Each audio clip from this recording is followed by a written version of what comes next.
गांव की बात नहीं कर रहा हूं। तो इनको वर्चस्व दिया किसने? ये इतने दूर तक पहुंचे कैसे? इन पे लगाम लगा क्यों नहीं? झारखंडी आज तक झारखंड को पहचाने क्यों नहीं? झारखंड में किसका वर्चस्व होना चाहिए, ये तमाम नेता सरकार आज तक क्यों नहीं किए? ये सवाल सरकार से पूछनी चाहिए, आम जनता को, आम झारखंडी को। आज जिस तरह से सीएम केंद्रित नहीं कराऊंगा। मेरा मूल मकसद कहने का यह है कि झारखंड अलग हुए आज 25वां साल हो गया है, लेकिन आज भी झारखंड में राज्य किसका है? तो बिहार के वासियों का। आज भी यहाँ पे दादागिरी किसकी चलती है? तो बिहार के वासियों का। जो टाटा ग्रुप है, आपको सुन के आश्चर्यचकित होगा, वहां का जो टाटा ग्रुप है, वो टाटा ग्रुप ने हमारे 15 आदिवासियों पे केस किया है। जोहार, नमस्कार, मैं सूरज कुमार आज फिर आप सबके बीच नए वीडियो में। आज थोड़ा सा अच्छा फील हो रहा है, क्योंकि जिस झारखंड के पुलिस को हम लोग रोज रोज दोषते थे, रोज कहते थे कि ये पुलिस प्रशासन काम नहीं करती है, ये पुलिस प्रशासन जनता की नहीं सुनती है, वो पुलिस प्रशासन कभी कभी अच्छा काम भी करती है।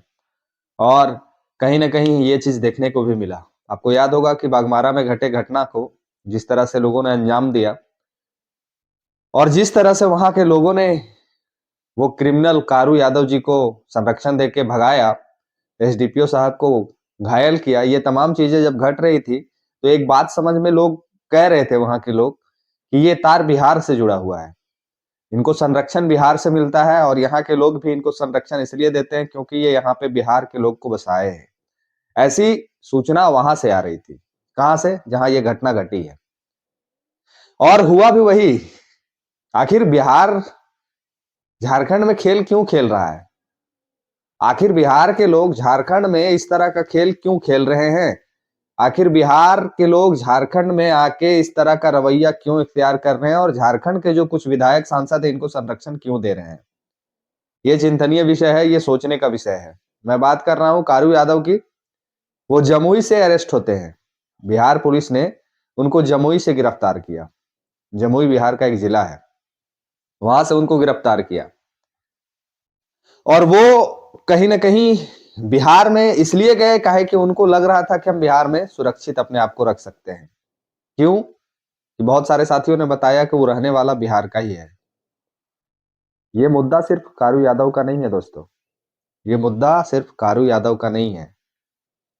बागमारा विधानसभा, बेरमो विधानसभा, धनबाद, झरिया, बोकारो, अनगिनत ऐसे विधानसभा क्षेत्र हैं जहां पे कई एक कारू यादव बसे हुए हैं। धनबाद, बोकारो, गिरिडीह, रांची, माने झारखंड के 24 जिले में शायद ही कोई ऐसे जिले होंगे जहां पे कारू यादव जैसे व्यक्ति का वास नहीं है, और कारू यादव जैसा व्यक्ति को संरक्षण नहीं मिल रहा है। अगर संरक्षण नहीं मिलता तो आरजेडी के 4 विधायक नहीं होते। अगर संरक्षण नहीं मिलता तो बेरमो से जो विधायक बन के आए हैं वो विधायक नहीं होते। तो कहीं ना कहीं संरक्षण यहाँ के लोग देते हैं, यहाँ के विधायक देते हैं, यहाँ के मंत्री देते हैं, यहाँ के नेता देते हैं, तभी ऐसी घटनाएं को अंजाम देने में ये लोग सक्षम होते हैं। और ना ही ये लोग पुलिस प्रशासन को तवज्जो देते हैं, ना ही ग्रामीण को तवज्जो देते हैं, ना ही यहाँ के अधिकारी पदाधिकारी को तवज्जो देते हैं। इनके मन में जो आता है वही काम करते हैं, चाहे वो स्थिति परिस्थिति कुछ भी हो। हालांकि टाइगर के आने के बाद से ये सब चीजें थोड़ी सी बदलते दिख रही है। झारखंड के लोग एक दूसरे के साथ होना शुरू किए हैं, झारखंड के लोग एक दूसरे को समर्थन दे रहे हैं, झारखंडी एक दूसरे के साथ मिल रहे हैं, और धीरे धीरे एकजुटता का परिचय दे रहे हैं। ये चीज अब देखने को मिल रही है। आवाज अब थोड़ा सा बुलंद हो रहा है झारखंडियों का। मैं इसलिए ऐसा कह रहा हूं काहे कि हर एक जगह पे अब आवाज उठते दिखता है। चाहे वो जमशेदपुर की घटना हो, जहां पे झारखंडी क्रांतिकारी आंदोलनकारी का प्रतिमा और नामकरण के चलते विरोध हुआ है, वहां के जो टाटा ग्रुप है, आपको सुन के आश्चर्यचकित होगा, वहां का जो टाटा ग्रुप है, वो टाटा ग्रुप ने हमारे 15 आदिवासियों पे केस किया है। सोचिए, जिनके बाप का झारखंड, जिनके बाप के जमीन में टाटा बसा हुआ है, उस टाटा कंपनी ने झारखंड के आदिवासियों के ऊपर 15 आदमियों पर केस किया है, क्योंकि ये लोग वहां पे अपने जो भगवान कहिए, अपने जो भगवान, अपने झारखंड अलग करने में जो बड़े नेता हैं, जो क्रांतिकारी नेता हैं, उनके नामकरण और उनके प्रतिमा की बात ये लोग कर रहे थे। आंदोलन कर रहे थे अपने ही राज्य में, अपने ही बाप के जमीन में। ये लोग को आंदोलन करने पे मजबूर कर दिया कौन लोग? जिसको हमारे पूर्वजों ने जमीन दिया, वो लोग। और आज वही लोग हमारे ऊपर और आपके ऊपर केस कर रहे हैं। केस क्यों कर रहे हैं? क्योंकि सभी जगहों पे पूरे 24 जिले में कारू यादव जी जैसे व्यक्तियों का वर्चस्व है। क्योंकि 24 जिलों में कारू यादव जी के समर्थकों का वर्चस्व है। ये बात झारखंडी धीरे धीरे अब समझ रहे हैं। ये बात हम और आप अब धीरे धीरे समझ रहे हैं कि आपके साथ और मेरे साथ कितना बड़ा अन्याय हो रहा था पिछले 24 सालों से। ये तमाम पार्टियों को भी नजर आता है, लेकिन तमाम पार्टियां मजबूर है किसी भी चीज पे आवाज उठाने को। इसलिए मजबूर है, झारखंड में इंडिया गठबंधन की सरकार है। झारखंड में इंडिया गठबंधन की सरकार है, जिसके समर्थन में कांग्रेस है और जिसके समर्थन में आरजेडी है, जिसके समर्थन में सीपीआईएम है। तो ये लोग कभी झारखंड के हितैषी थे ही नहीं। तो झारखंड के जब ये लोग हितैषी नहीं थे, तो झारखंड हित में ये कैसे सोच सकते हैं? ऐसे ही एक घटना घटती है धनबाद में। जो 1 लाख भाई हैं, उनके ऊपर पुलिस प्रशासन 9 गाड़ी लेके जाते हैं उनको अरेस्ट करने के लिए, और वहां के ग्रामीण इस बात का विरोध करते हैं। 9 गाड़ी, समझ रहे हैं ना बात को? तो एक तरफ तो पुलिस की उपलब्धि भी दिखती है, दूसरे तरफ भी उपलब्धि शायद ये समझते हैं अपने आप को करना, तो अच्छी बात है। हम लोग भी कानून का मान सम्मान करते हैं। अगर हम गलत हैं तो हमें पुलिस अरेस्ट करे, इस पे कोई दिक्कत नहीं है। लेकिन गलती तो बता दे पुलिस हमारी क्या है। हमें, अगर हमने कोई गलती किया है तो नो डाउट हमें उठा के जेल भेज दे, हम तैयार हैं इस चीज के लिए। लेकिन पहले गलती तो सिद्ध कर दीजिए कि मेरी गलती क्या है।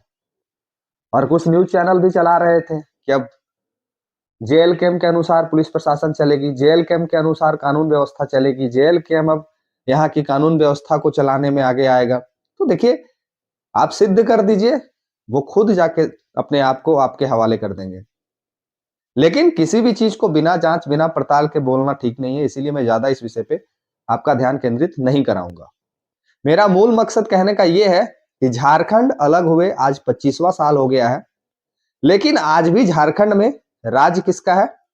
तो बिहार के वासियों का। आज भी यहाँ पे दादागिरी किसकी चलती है? तो बिहार के वासियों का। चाहे वो रांची का टाउन हो, चाहे वो बोकारो का टाउन हो, चाहे वो धनबाद का टाउन हो, चाहे वो किसी भी जिले का टाउन हो, वहां पे दादागिरी अगर किसी का चलता है तो बिहार के लोगों का। ये हम नहीं कह रहे हैं, ये वहां के जनता कहते हैं। क्या मैं सही बोल रहा हूं? तो कमेंट करके लिखिएगा, क्योंकि जो जानकारियां आप लोग मेरे तक पहुंचाते हैं उसी बात को हम मीडिया में रखते हैं। आप ही ने बताया है कि रांची में टेम्पो चालकों के साथ अन्याय कौन करता है? बिहार के लोग। बेरमो में वहां के रैयतों के साथ अन्याय कौन करता है? बिहार के लोग। गिरिडीह, बाघमारा, बेरमो, फुसरो, धनबाद, बोकारो, तमाम ऐसे जिलों में वर्चस्व किसका है? बिहार के लोगों का। दोषी कौन है? बिहार के लोग, या फिर यहाँ के नेता जो इनको संरक्षण दे के रखे हैं? और इनका मनोबल इतना बढ़ गया है कि ये लोग पुलिस प्रशासन पर भी पथराव कर देते हैं। तो हम तो आप सीधे सीधे झारखंडी हैं, खांटी झारखंडी, यानी भोला वाला झारखंडी। तो हमको और आपको तो कभी भी ये लोग मार के कुछ भी सिद्ध कर देगा, रंगदारी करेगा। आपको एक घटना से वाकिफ कराता हूं मैं। ये घटना रांची की है, जहां पे आए दिन भोजपुरी भाषा का चलन इतना तेज है कि वहां रांची टाउन में खोरठा से ज्यादा भोजपुरी बोला जाता है। आप जो रांची से साथी देखते हैं या फिर जो रांची रहते हैं वो कमेंट करके लिखिएगा। रांची में खोरठा से ज्यादा भोजपुरी बोला जाता है टाउन में, मैं गांव की बात नहीं कर रहा हूं। तो इनको वर्चस्व दिया किसने? ये इतने दूर तक पहुंचे कैसे? इन पे लगाम लगा क्यों नहीं? झारखंडी आज तक झारखंड को पहचाने क्यों नहीं? झारखंड में किसका वर्चस्व होना चाहिए, ये तमाम नेता सरकार आज तक क्यों नहीं किए? ये सवाल सरकार से पूछनी चाहिए, आम जनता को, आम झारखंडी को। आज जिस तरह से सीएनटी एक्ट के प्लॉट में घर बना है झारखंड के रांची में, जिस तरह से सीएनटी एसपीटी एक्ट का दोहन किया गया है, गुनहगार सबसे ज्यादा सरकार है। अगर आप किसी नियम को फॉलो नहीं करा सकते हैं तो उस नियम को लागू नहीं करना चाहिए। इस किसी चीज का अगर आप पालन नहीं करवा सकते हैं तो लागू नहीं करना चाहिए। आज पूरे के पूरे आदिवासी के प्लॉट में पूरे यूपी बिहार टोला बस गया है हजार रांची में। पूरे के पूरे झारखंडी के आदिवासी जमीन में यूपी बिहार टोला बस गया है। आप आइए मेरे साथ, हम आपको रांची में ऐसे ऐसे तमाम टोलाओं का विजिट करवा दूंगा। ये स्थिति हमारे झारखंड में है। इसीलिए मैं कह रहा हूं कि झारखंड में एक कारू यादव के जेल जाने से या एक कारू यादव के बिहार के जमुई से अरेस्ट होने से झारखंड नहीं बदलने वाला है। ऐसे तमाम कारू यादव को पकड़ के जेल में डालना होगा, ऐसे तमाम कारू यादव पे लगाम लगाना होगा, ऐसे तमाम कारू यादव पे वर्चस्व को खत्म करना होगा, तब जाके एक अच्छा झारखंड का निर्माण हो सकता है। और इसमें अब कितना पहल ये सरकार करती है, ये देखने वाली चीज होगी। बाकी मिलते हैं अगले वीडियो में। इस वीडियो में जो जानकारी मैंने आप तक पहुंचाई, कमेंट करके राय जरूर लिखिएगा और अच्छा लगे तो वीडियो को शेयर कर दीजिएगा। बाकी मिलते हैं अगले वीडियो में। इस वीडियो में इतना ही। धन्यवाद, जोहार, नमस्कार।